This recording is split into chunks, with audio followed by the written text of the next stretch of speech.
बरोबर. मग आपल्या मेहकरचा इमेज कुठून दिसत, सुरुवात कुठून व्हायला पाहिजे. मागणी कोणाची म्हणताय का तुम्हाला तुमच्यावर ढकलायचंच आहे, तुम्ही तुमच्यावर जबाबदारी ढकलू शकतो. बस स्पष्ट आरोप तुम्हाला मी तुमच्यावर अतिक्रमण काढताना आता चॅलेंज घेऊन सांगतो. कारण जे अतिक्रमण काढलं फक्त वरच्यावर अतिक्रमण काढलं, आज पण जो तिथला पूल आहे कॉलेजच्या समोरचा तो पूर्ण नाला झालेला आहे. त्याच्यावरचं सगळं जे पाणी आहे, शिक्षक कॉलेजचं सगळं जे पाणी आहे ते आमच्या कॉलेजच्या नाल्यापासून तिथं खाली उतरवलं. तिच्यावर लोकांनी तो पूर्ण नाला झाला. एका जणांना पाणी टप्पी टाकला. त्यांना कशी टाकली माहिती का, तो पूल आहे ना, पुलाच्या आतमध्ये गाड्यात बसवले असेल ती हवेत पाणी टप्पी अशी उभी केली.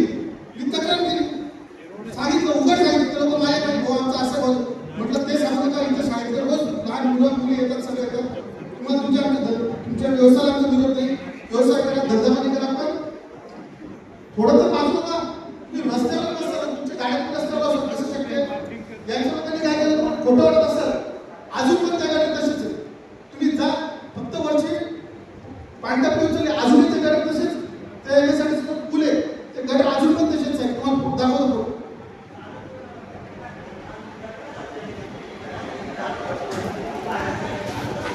नाही जोगी साहेब त्याला उत्तर देत, तुम्ही काय थांबले, तुमचं पण काम आहे. नाही ते तुम्ही पण द्या, तुम्ही जर नियम करतात ना, मेहकर मधले 52 लेवल रद्द केले, काही अडचण नाही, चांगलं काम आहे आमचं. तुम्ही म्हणता ना की मी प्रशासन नियमानं काम करतो, आता कुठं अडचण तुम्हाला आम्ही वारंवार सांगून सुद्धा तुम्ही नुसतं एकाच ठिकाणी नुसतं फक्त सॉफ्ट टार्गेट हिट करायचं आणि प्रशासनाला डिले करायचं, ही त्याची जबाबदारी. यांना माहित होतं की डोंगर रोड सुरू केला, लोक विरोध करतात, अतिक्रमण थांबून जाईल, मग काय आपलं काम झालं, आपण दाखवून आम्हाला अतिक्रमण काढायचं होतं. बरोबर, आम्हाला अतिक्रमण लोकांनी विरोध केला म्हणून आम्ही अतिक्रमण काढलं नाही. तुम्ही तुमच्याकडे जबाबदारी व्यक्त राहील.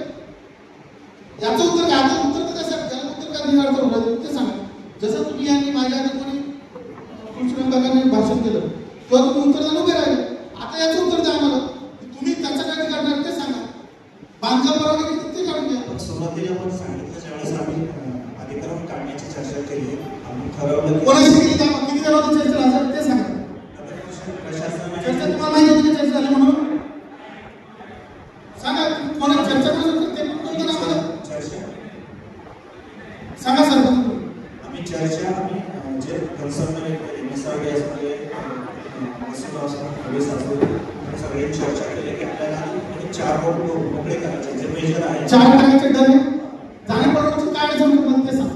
तुम्हाला या रोडची कोणी तक्रार केली, मागणी होती का? एक मिनिट, डोंगर रोडची कोणी मागणी होती का? इथं मागणी होती का? मग तुम्ही हेतू पुरस्कार तुम्ही डोंगर रोडच का घेता? मी पण वारंवार रिक्वेस्ट करत होतो त्यानंतर जाणीवपूर्वक घ्या. वारंवार विनंती केली का नाही केली? किती वेळा फोन केला आम्ही, तुम्हाला अतिक्रमण काढायचं तिकडच्या रोडवर कोण तुमचे कोण जबाबदार असतात, अतिक्रमण धर्मद्वारे कोण असतात अधिकारी, कोण असतात राजसाहेब होते तुम्ही. किती वेळा तुम्हाला म्हटलं आम्ही, म्हटलं का नाही, माहिती आहे का, माहिती आहे म्हटलं तरी जाणीवपूर्वक रोडवर तुम्ही उभा करता म्हणून मग तुम्हाला इकडचा एकच रस्ता, 2च रस्ते का दिसू राहिले. जिथं कोणाचा विरोध नाही तिथं करायला काय अडचण तुम्हाला? ठीक आहे म्हणून तुम्ही अतिक्रमण काढलं, चला करता सस्पेंड केला लागतं, अर्धा अतिक्रमण काढलं म्हणून यांना सस्पेंड करता का सांगा, अर्धा अतिक्रमण काढलं म्हणून काढता का? आता प्रवेश फक्त अर्धा फक्त दाखवायसाठी कारवाई करतात. त्या रोडवर अजून अतिक्रमण काढायचं काय म्हणतात, पूर्णपणे मुळासकट निघलं पाहिजे. बरोबर का?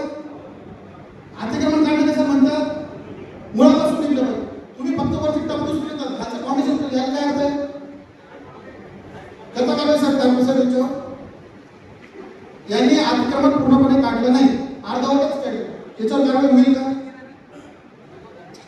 कारवाई होईल का मला सांग. यांनी अर्धवट अतिक्रमण काढले, एवढंच माझं म्हणणं आहे. अर्धवट फाउंडेशन तोडलं नाही, फक्त वरचं पांढरं उचललं, खालचं जे गर्डर त्यांनी पुलात बसवलं होतं ते काम कोणाची जबाबदारी होती?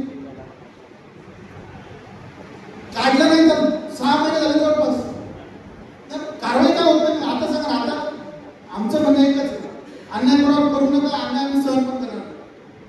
सगळ्याला एक सारखे नियम तुम्ही सांगता ना, सगळ्यांनी सहकार्य केलं पाहिजे, सगळ्यांनी एकमेकाला हातभार दिला पाहिजे, इथपर्यंत आमचं पण काम आहे. पण तुम्ही तुमचं अंतर कसं धकलताय? प्रशासन तुमची जबाबदारी आमच्याकडे का देतं? जोगी साहेब तुम्ही आम्हाला सांगा, तुम्ही आमच्याकडे धकलता. तुम्हाला बोलवलं जोगी साहेब विनंती केली होती, किंवा सैलानीची जत्रेत